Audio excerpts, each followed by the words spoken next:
নমস্কাৰ সকলকে ওয়েলকাম জনাইছো আজিৰ ভিডিঅলৈ আৰু এই ভিডিঅটিত আমি চাম আমাৰ সমৰ এটা জ্বলন্ত বিষয় বিদ্যালয় পাৰদৰ্শীকৰণ বা শিক্ষানুষ্ঠান পাৰদৰ্শীকৰণ আৰু ইতিমধ্যে আমাৰ অসমত কেইবাটাও পৰ্যায় হৈ গৈছে পাৰদৰ্শীকৰণৰ প্ৰথম পৰ্যায়টো হয়তো 2013 চনত হৈছিল আৰু দ্বিতীয়টো পৰ্যায় 2021 চনত এতিয়া বাকি যেবিলাক শিক্ষানুষ্ঠান আছে সেই শিক্ষানুষ্ঠানবিলাক পাৰদৰ্শীকৰণ হ'বনে নাই বা পাৰদৰ্শীকৰণ যেটো পৰ্যায় হেতু কেনেকৈ আগবাঢ়িছে এই সম্পৰ্কে এটা নিউজ এটা প্ৰকাশ হৈছিল আজিৰ পৰা কিছুদিন আগত আৰু তাকে আজিৰ এই ভিডিঅ'ত মই শেয়াৰ কৰিব ওলাইছো নিউজটোনো কি আছিল আশা কৰিছো ভিডিঅ'টো শেষলৈকে চাব আৰু ভিডিঅ'টো পাৰিলে শেয়াৰ কৰি দিব আৰু চেনেলটো সাবস্ক্ৰাইব কৰি দিব যাতে আপোনালোকে এনেকুৱা ধৰণৰ আপডেটছবোৰ পাই থাকে তো নিউজটোত কি আছে মই পঢ়ি দিছো তো ইয়াত দেখিছে হেডলাইনটো আপোনালোকে দেখিছে 2006 চনৰ 1 জানুৱাৰীৰ পূৰ্বে স্থাপন হোৱা শিক্ষানুষ্ঠানৰ পাৰদৰ্শীকৰণৰ প্ৰস্তুতি তাৰ ওপৰত লিখা আছে মুখ্যমন্ত্ৰীৰ কেবিনেট উপসমিতিৰ বৈঠক তাৰ পিছত আছে উপসমিতিয়ে যুগুত কৰা খচৰা বিধায়ক 19 জুনৰ এদিনীয়া বিধানসভা উত্থাপনৰ দাবী অপাৰদৰ্শিত শিক্ষক সংস্থাৰ সদৌ অসম অপাৰদৰ্শিত শিক্ষক কৰ্মচাৰী সন্থাই দীৰ্ঘদিনৰ পৰা জনাই অহা দাবীৰ প্ৰতি সঁহাৰি জনাবলৈ ৰাজ্য চৰকাৰ বাধ্য হৈ 1 জানুৱাৰী 2006 বা তাৰ পূৰ্বে স্থাপন হোৱা শিক্ষানুষ্ঠানসমূহৰ পাৰদৰ্শীকৰণ কৰিবলৈ বিধেয়কৰ প্ৰস্তুতি চলিছে দিছপুৰত তাৰ পিছত বাকিখিনি কি আছে চাও তো এই বিষয়ত এখন কমিটি গঠন কৰা হৈছিল আৰু কমিটিখনত কোন আছিল এখিনি ইয়াত আছে লিখা মই পঢ়ি দি আছো এই নিউজটো দেখিছে 2006 চনৰ 1 জানুৱাৰীৰ যেটো নিউজৰ হেডিং আছিল তাৰ পিছত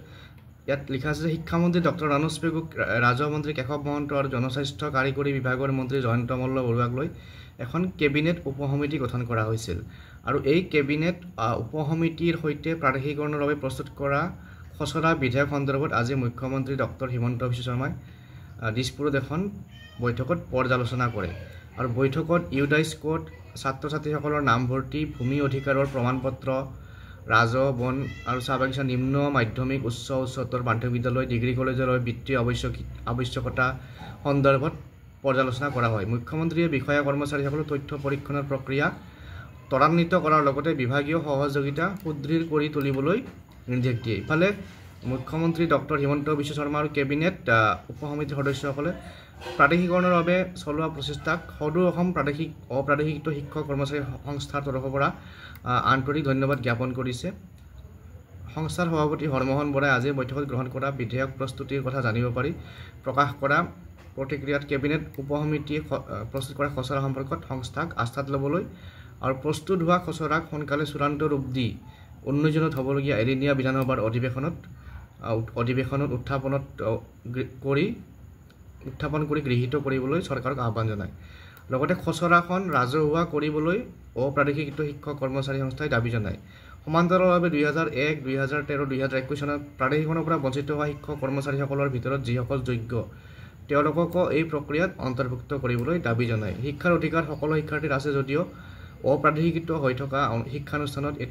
এতিয়াও পৰ্যাপ্ত বিনামূলীয়া পাঠ্যপুথি যোগান দিয়া হোৱা নাই তো বাকিখিনি ইয়াত আছে যে তাৰ পিছত ছাত্ৰ-ছাত্ৰীসকলৰ ভৱিষ্যতৰ প্ৰতি লক্ষ্য ৰাখি অনতি বলমে পাঠ্যপুথি যোগান ধৰা 2023 চনৰ 1 এপ্ৰিলৰ পৰা নিম্ন প্ৰাথমিক উচ্চ প্ৰাথমিকৰ ছাত্ৰ-ছাত্ৰীসকলৰ বন্ধ কৰি ৰখা মধ্যাহ্ন ভোজন পুনৰ যোগান ধৰিবলৈ সংস্থাই দাবী জনাইছে আৰু ৰাজ্য চৰকাৰে যেহেতু অপাৰদৰ্শিত শিক্ষানুষ্ঠান পাৰদৰ্শীকৰণ কৰাৰ প্ৰক্ৰিয়া হাতত লৈছে হে হাইস্কুলসমূহৰ নৱম শ্ৰেণীৰ চাইকেল হায়াৰ ছেকেণ্ডাৰী ছিনিয়ৰ ছেকেণ্ডাৰীসমূহৰ ছাত্ৰীসকলক নিযুত মইনা আঁচনিত অন্তৰ্ভুক্ত কৰিবলৈ সদৌ অসম অপাৰদৰ্শিত শিক্ষক কৰ্মচাৰী সংস্থাৰ সভাপতি হৰমোহন বৰাই দাবী জনায় তো এইটো হৈছে পাৰদৰ্শীকৰণৰ লগত জড়িত নিউজ আৰু পাৰদৰ্শীকৰণৰ লগত জড়িত অন্যান্য কথাবিলাক ইয়াত সোমাই আছে গতিকে আশা কৰিছোঁ এই যেটো আমাৰ পাৰদৰ্শীকৰণৰ সমস্যা আছে আমাৰ অসমত খুব সোনকালে সমাধান হওক আৰু সকলোবিলাক শিক্ষক কৰ্মচাৰী যিসকলে কষ্ট কৰিছে তেওঁলোকে যাতে তেওঁলোকৰ যি পৰিশ্ৰম ত্যাগ তাৰ মূল্য পায় তাকে কামনা কৰিছোঁ তো নেক্সট ভিডিঅ'ত এনেকুৱা ধৰণৰ কিবা আপডেট থাকিলে জনাম আজিলৈ এৰিছোঁ থেংক ইউ